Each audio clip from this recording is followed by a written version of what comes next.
Hello everyone, and welcome to my Session 3 teaching memo and Session 4 assignments. Nothing exciting happening up here in Poughkeepsie, not like last weekend. Spent the weekend in the garden with Dr. Laura. Looks like the dog days of summer are starting early. It's been hot for a week. As usual, I'm going to start off with a little housekeeping. As always, I'm very pleased with the favorite intervention discussion board so far. Your presentations are very professional, with some exceptions, which went on a little too long, and you know who you are. You're explaining your interventions clearly. As a reminder, make sure you also share the link to your intervention on Intervention Central, the What Works Clearinghouse, or Intervention Hero. Also, you should respond to your classmates by letting us know you have watched the video, and you even may want to go a little deeper and find interventions that are similar or that would enhance the ones being presented. So don't be afraid to add on, go deeper. You'll notice that I've tried to do that. I've tried to link some interventions together, like some interventions are using rewards, and Yale did an intervention about rewards, different kinds of rewards that I personally like better because they have to do with, they don't have to do with candy, food, prizes. Those are the kind of rewards that I would discourage you from making.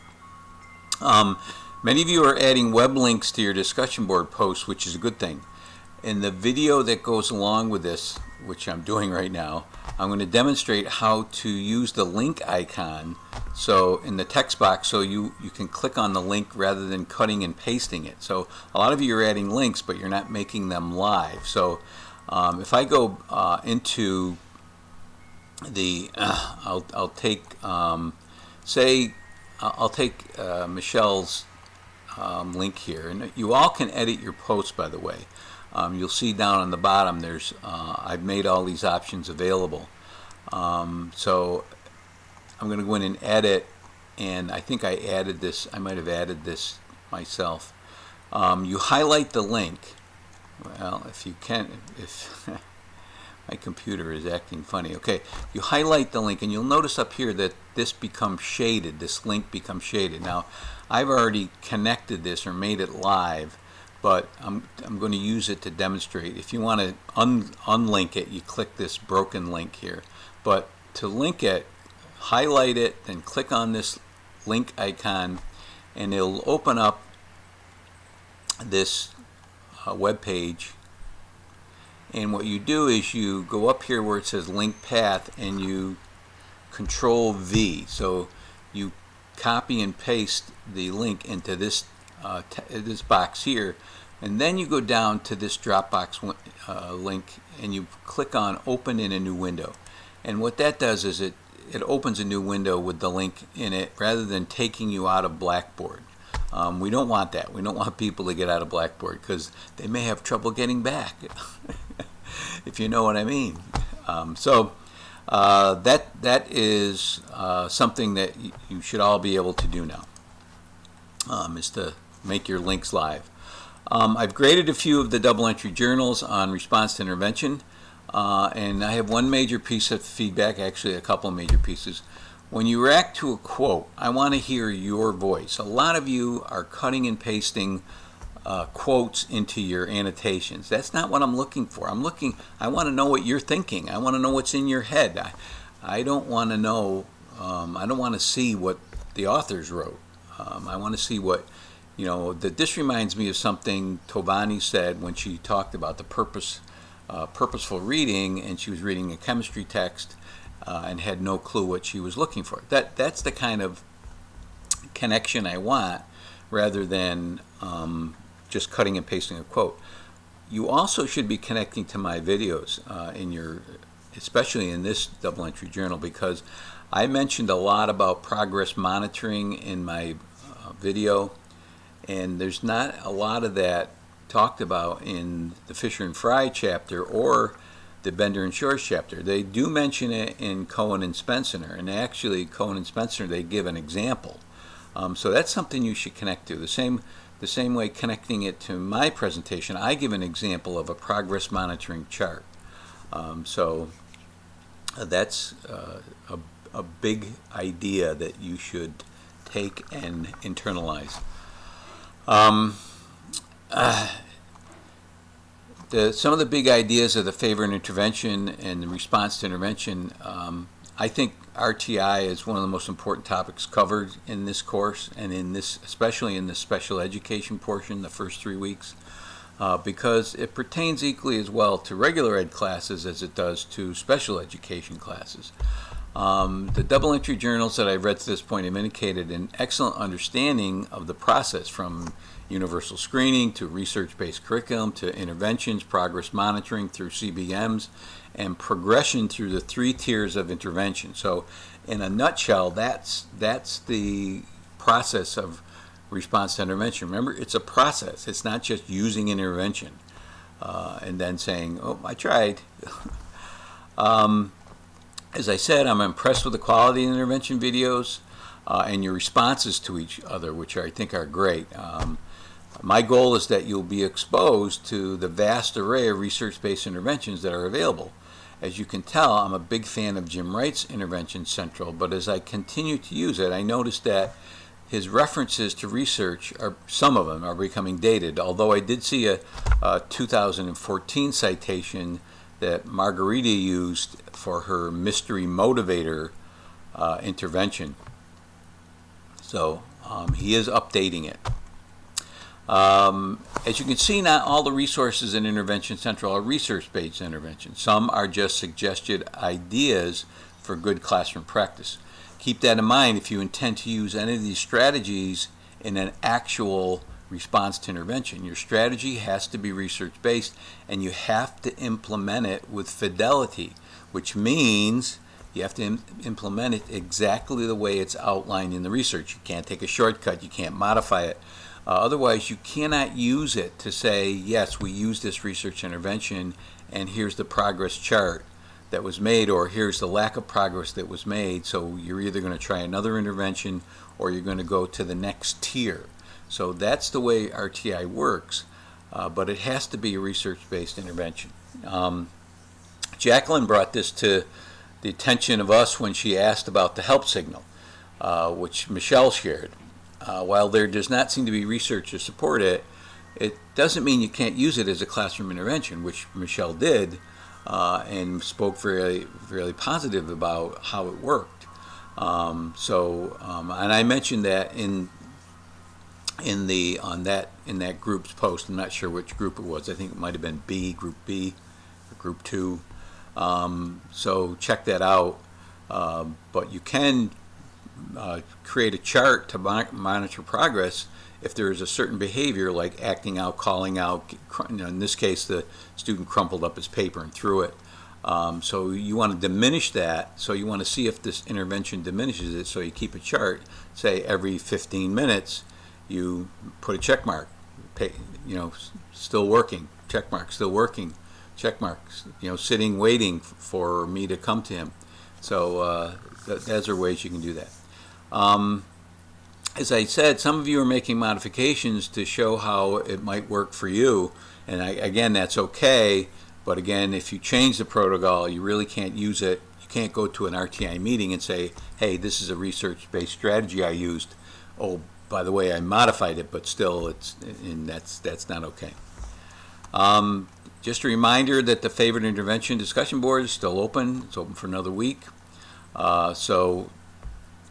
Make sure you share your link. I've added links to certain people. Some of them I had to go look for, like Keisha's Foundations. I couldn't find that in Intervention Central. But I did find it in What Works Clearinghouse. So I stuck the link in. But make sure you do that so we can click on it and go to it. And if there are handouts, add those to your post as well, so we can download those. So let's go. We're going to session 4. We're moving out of special education. We're going into large-scale standardized tests. These are the learning targets. You're going to be able to define key vocabulary words. associated with the standardized testing process. And let me remind you again, and I'll go into I believe I have vocabulary in your own words into this session's folder, coursework by week. So in session 4, which is right here, I'll move that up to the top. You'll see that there in handouts, course materials handouts, there should be a vocabulary in your own words. Yes, there it is right on top. So right click on that, download it, start filling it in. And because there are, you'll be scrambling at the end of the course if you don't start doing that now. And there are words in this presentation like different types of validity, reliability, etc., etc. Standardized test. So the second learning target is to accurately describe the differences between a norm reference and a criterion reference test, and that's a big idea of the course because they are totally different. To be able to intelligently discuss the intricacies of creating a large-scale standardized test, and also to summarize the prospective Common Core assessments funded by the federal government, which are basically two, Smarter, Balanced, and PARC, which some school districts have adopted, and I think a lot of schools are kind of hedging because there's been such a strong reaction to the Common Core, a strong negative reaction to the Common Core, that they're waiting to see if that will settle down, and then they can use these federally funded assessments. So assignments for this week, as I mentioned, the favorite intervention discussion board will be open for another week. It'll close on Monday, which I believe is July 2nd. And let me change this date in my July 2nd. Okay, and you'll have a regular discussion board on Hard as the Dickens that is about the care that goes into creating large-scale standardized tests. So if you're going to be bashing standardized tests, you should at least know the care that goes into making them and the expense that goes into making them. There are many reading materials to which you can and should connect, especially my presentation, Chapter 6 in Cohen and Spencer, Chapter 13 in Popham, as well as many resources in Session 4 course materials handouts. There is even a short article written by yours truly. See if you can find it. Remember, you start losing points if your initial post is later than 2 days after the session starts. So that will be Monday, Tuesday. So if you post on Wednesday or later, you're going to start losing credit. And that's to get you in early. I'm not looking to punish you, but it's to get you to start commenting early rather than waiting till the last 3 days of the session and making your post when the rest of us have stopped looking at it. So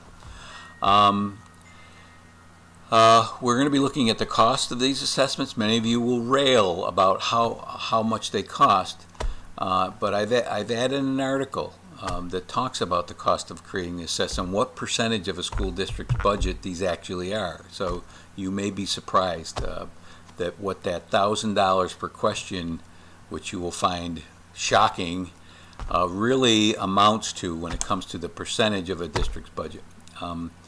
There's also a good place to look at the pros and cons of standardized testing, and I have a link here that you can click on and go to procon.org, and it gives a good job. You can see here it gives a nice job of Pro 1, Con 1, and it talks about both sides of the issue, which I think is a great resource for people who they just want to believe that these tests are bad, and so they don't care about the pro side of it. And another thing is that you don't have to talk about all of these articles that I have in course materials. And that's what some people do. And they just go through and say, oh, this article said this article said this article said this. I don't want that. I want you to respond to the question and then use these articles to support your own opinion of it. So that's what I'm looking for this week. There's a standard multiple choice quiz. I would take it once and then go into the quiz discussion board to talk about the ones you got wrong. I have a hard copy in course materials that you should download. And that's it. I'll be back next Monday.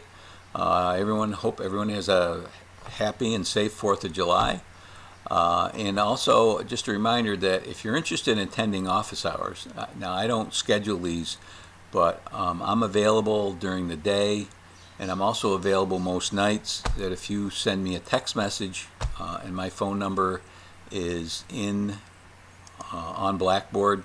If you just click on instructor information, you will see my cell phone number and the Zoom link that you can click on. So, but I won't be in my office on Zoom unless you're going to send me a text message. So that's it. Again, have a good holiday, and I will talk to you in 1 week.